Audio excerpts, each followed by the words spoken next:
All right.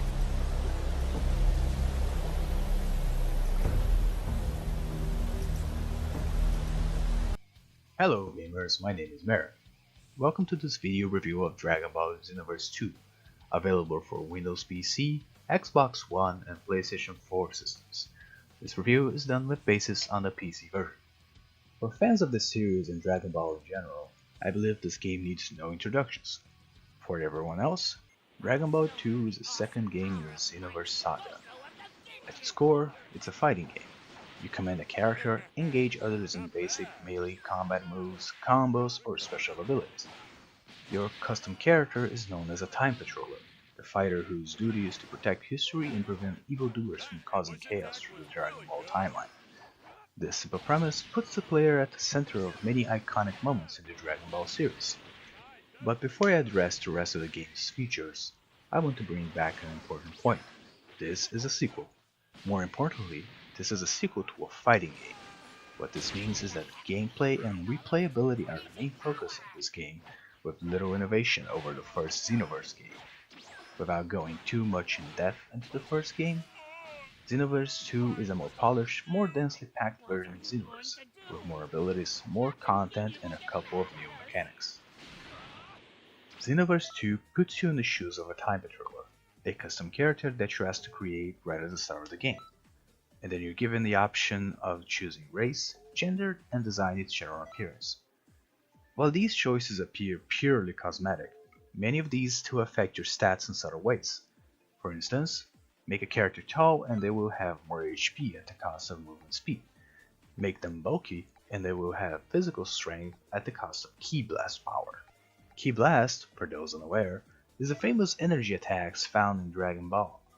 Each race also has their specific characteristics, its effects varying from gender to gender when available. When put together, these variables form a character that is suitable for either one style of combat or several. That said, they are far from the deciding factor in how your character will perform. Besides your appearance, clothes can have an effect on your stats, as well as items and skills that become available as you unlock them. It is the combination of all these variables that truly shape a character. Unfortunately for firstcomers, the game doesn't do a very good job at explaining all the details of these many forms of customization, giving you only the basic tooltips to work with, which means you are forced to experiment until you've created a character that is ideal to your playstyle. When it comes to combat, the game is very newcomer friendly.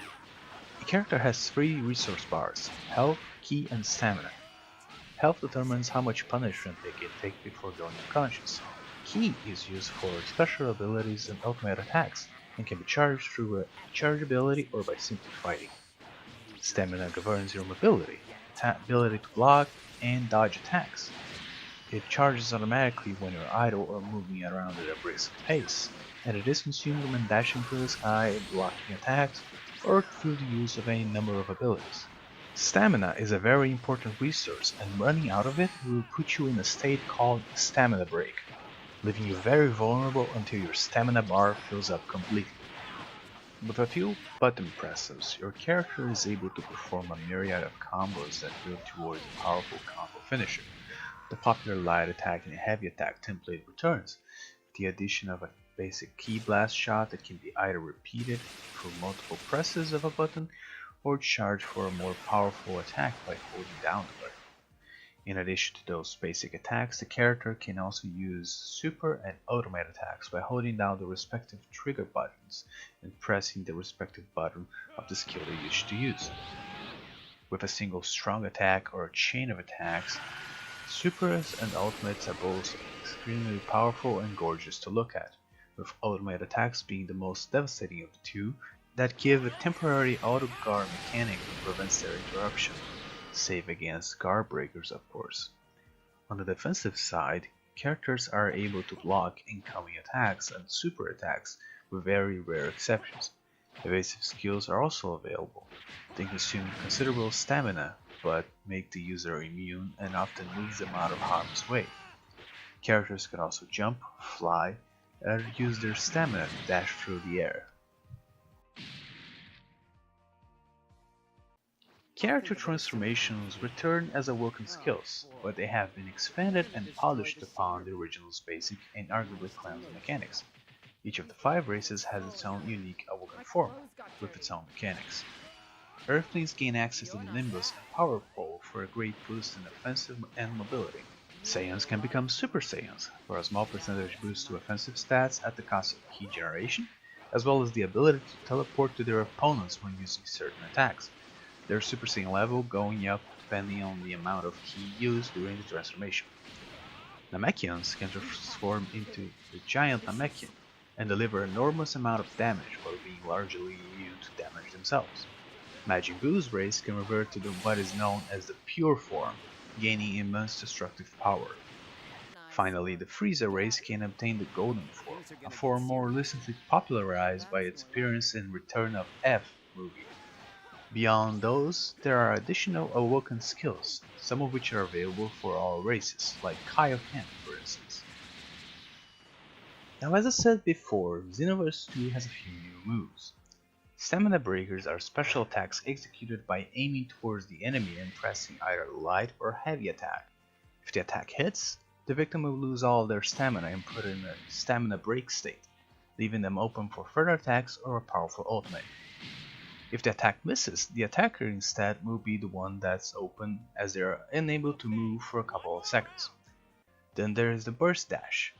Executed by pressing the jump and light attack buttons, the character will charge with incredible speed against an opponent, delivering a powerful knockback attack. Each second press of the jump button will have the character swing around towards the enemy's back. Like charge attacks, this rear attack is a guard breaker, and if the target is actively blocking or executing an ultimate attack, this will put them in a stamina break state, making it a good tactic for dealing with ultimates that take a long time to execute. The third new addition to the game is the Z-Vanish. It allows users to dash and vanish across a short distance by holding down the dash button and tapping the directional controls one way, then pressing the jump button mid-dash. The user is then immune to attacks, which makes it a good defensive and in some cases even offensive maneuver, although one hard to master.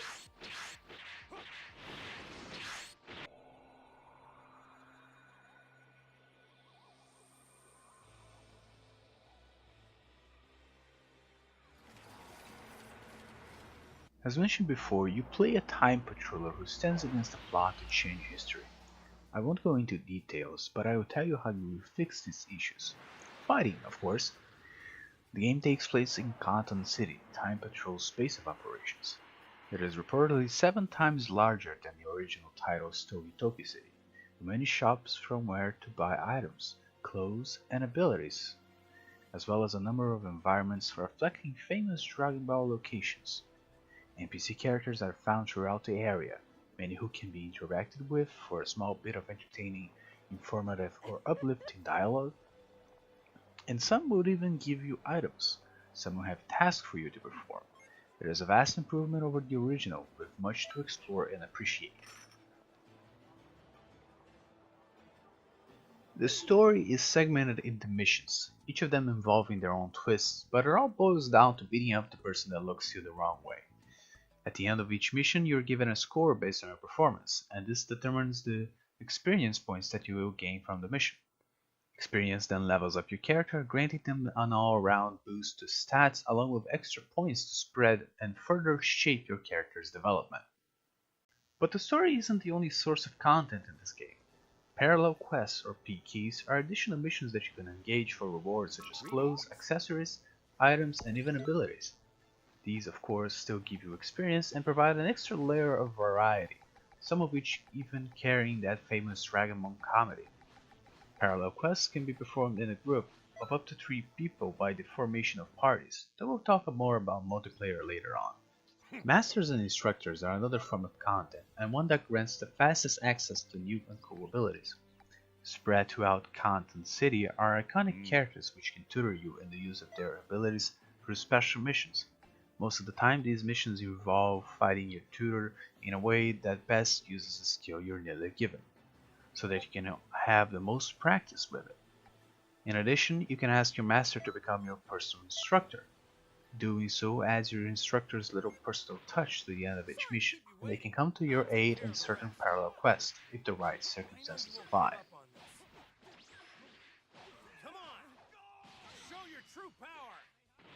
Factions are another addition to Xenoverse 2. While parallel quests and masters were always available in the first game, the second adds 5 different factions, each with their own little zones and storylines. These factions are respective to the 5 races which your custom character can be based on: Earthlings, Saiyans, Namekians, Majin Buu, and the Frieza. Depending on the race chosen by your character at creation, your experience with the specific faction which they belong to will be different to that of the other players.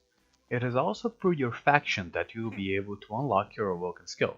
Overall, this is in my opinion one of the best additions to the game, as it not only adds replayability, as it encourages you to replay the game as a character of a different race, but it also adds much in the form of story content that can be explored. Xenoverse 2 also introduces expert missions and raids, both being very challenging, very rewarding missions to be tackled by 6 characters. Expert missions are always available once unlocked, and accessed via rifts in Condom City, while raids are temporarily available through scheduled events. Expert missions can be tackled in both online with friends or offline mode with bots, but raids can only be accessed while online and with other players. And as part of the challenge, items are not available for use during these. Both have their own unique mechanics not found in normal modes, that add an extra twist to these already very engaging battles. Finally, spread throughout the city are numerous NPCs that are ready to engage you in duels. Most of the time they will wait for you to come to them, but sometimes they will come to you instead when you fly within their range.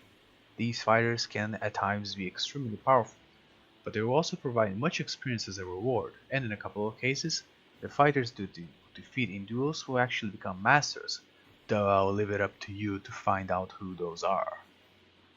Of course, no fighting game would be complete without casual versus fights.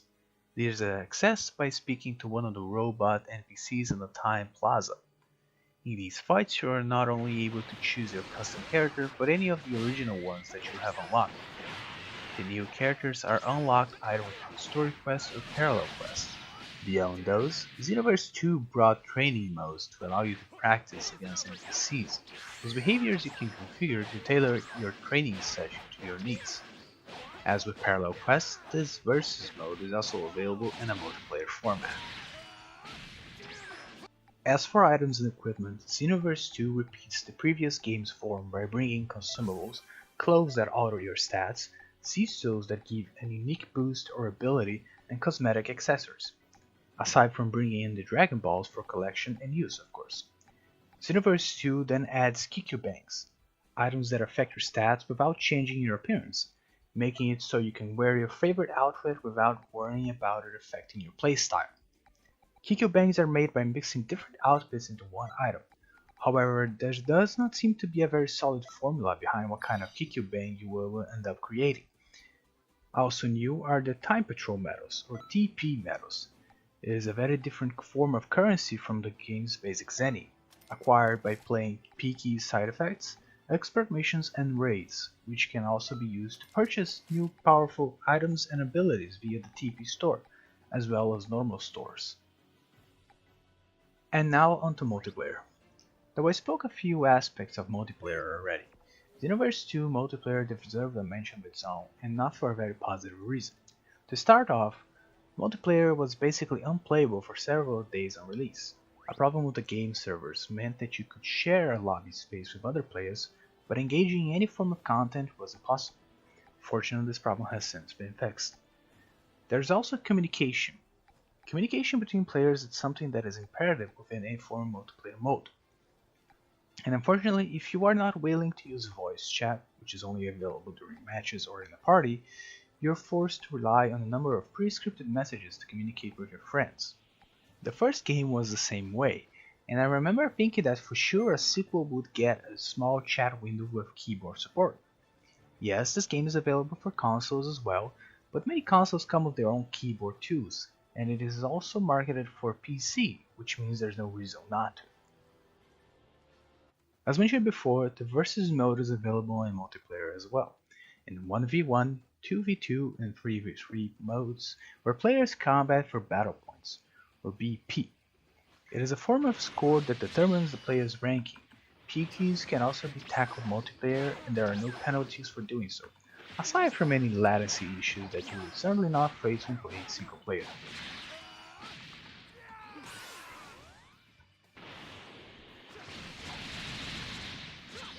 Which brings us to the issue the game faces with two major offenders in this case, the first of them being crashes. I'm not entirely sure what leads to a crash, but from personal experience I would say it has to do with the controller vibration. I'm not being to crash, but it is a fact that I've encountered less crashes after deactivating controller vibrations, even if the game still crashes every now and then without explanation. The next occurring issue plagues expert missions, when one of its unique mechanics, the giant key blast, causes the enemy boss to move out of bounds, where both he and the key blast are non-reachable. More often than not, this spells the doom for the expert mission on the spot, which can really demoralize players, seeing as some expert missions are very challenging. What's worse, after several patches and at least one DLC, these issues have yet to be addressed. The developers seem more focused on hammering out the new DLC than working on sorting out the few bugs currently present, which is a shame.